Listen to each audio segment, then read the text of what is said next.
Que voyez-vous?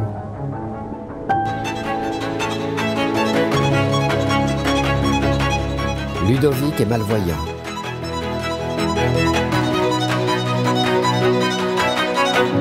Mais quand il étudie l'espace, ça ne se voit pas.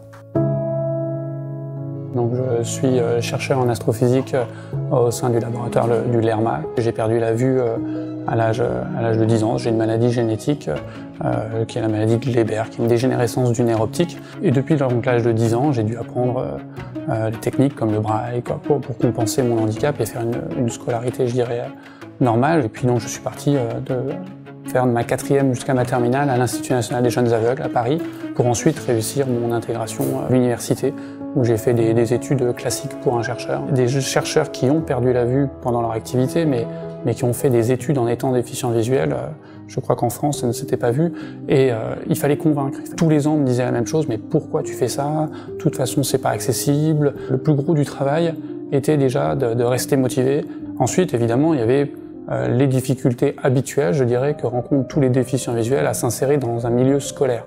Tout étudiant déficient visuel, bien sûr, je vois pas le tableau, je peux pas lire dans des livres. La plupart du temps, c'est la formation qui n'est pas accessible, alors que bien souvent, le métier que je fais, le métier de chercheur, est parfaitement accessible. Mais les études pour y arriver, c'est un chemin de croix. Donc, ma thématique de recherche porte sur la compréhension des phénomènes physiques à l'intérieur des planètes et des étoiles, ce qu'on appelle les champs magnétiques planétaires et les champs magnétiques stellaires également.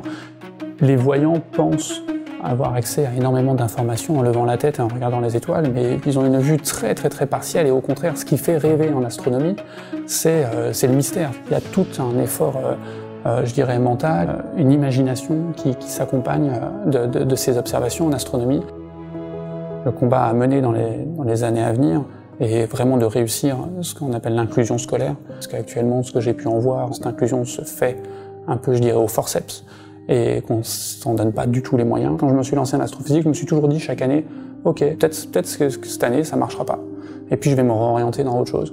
Mais dans tous les cas, ça restait une expérience de vie, une expérience intéressante, de se confronter au réel et finalement d'en sortir toujours grandi de cette expérience-là. Au pire, ça marche pas, puis on n'a pas de regrets. C'est dommage de vivre avec des regrets. Donc pourquoi ne pas essayer? Et puis si ça marche pas, on fait autre chose. Les aveugles et malvoyants ne manquent pas de volonté. Ils manquent de moyens.